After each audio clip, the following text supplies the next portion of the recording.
الله الرحمن الرحيم. ألف لام را. تلك آيات الكتاب الحكيم.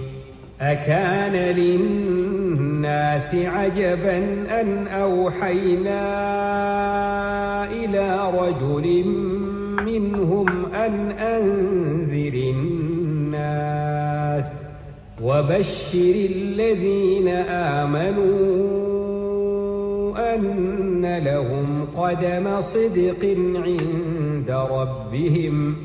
قال الكافرون إن هذا لساحر مبين.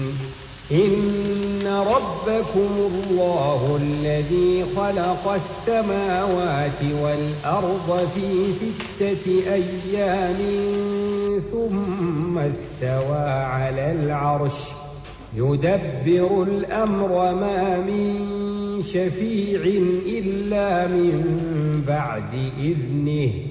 ذلكم الله ربكم فاعبدوه أفلا تذكرون. إليه مرجعكم جميعا وعد الله حقا. إنه يبدأ الخلق ثم يعيده ليجزي الذين آمنوا وعملوا الصالحات بالقسط. والذين كفروا لهم شراب من حميم وعذاب أليم بما كانوا يكفرون. هو الذي جعل الشمس ضياء والقمر نورا وقدره منازل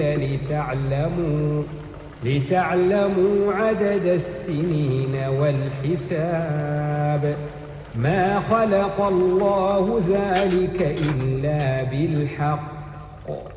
يفصل الآيات لقوم يعلمون. إن في اختلاف الليل والنهار وما خلق الله في السماوات والأرض لآيات لقوم يتقون. إن الذين لا يرجون لقاءنا ورضوا بالحياة الدنيا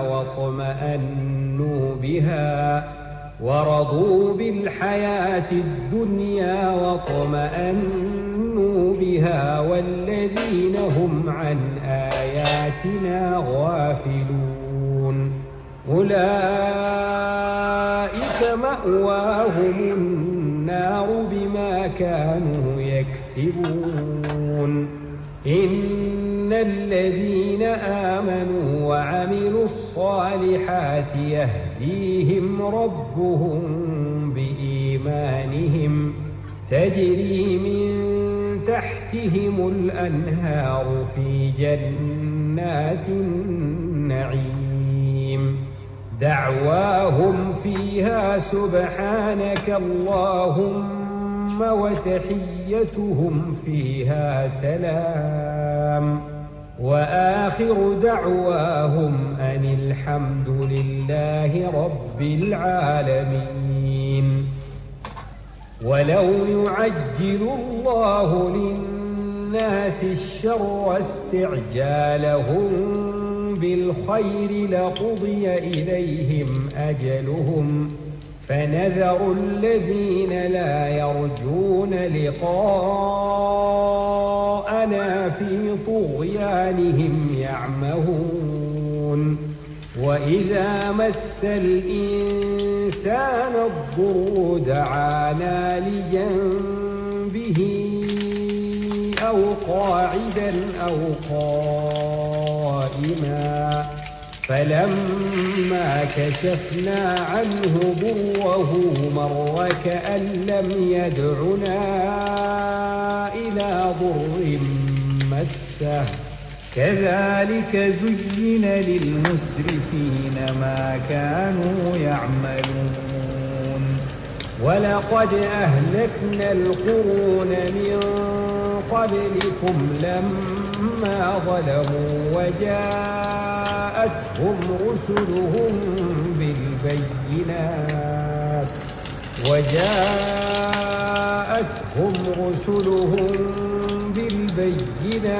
وما كانوا ليؤمنوا كذلك نجزي القوم المجرمين ثم جعلناكم خلائف في الأرض من بعدهم لننظر كيف تعملون وإذا تتلى عليهم آياتنا بينات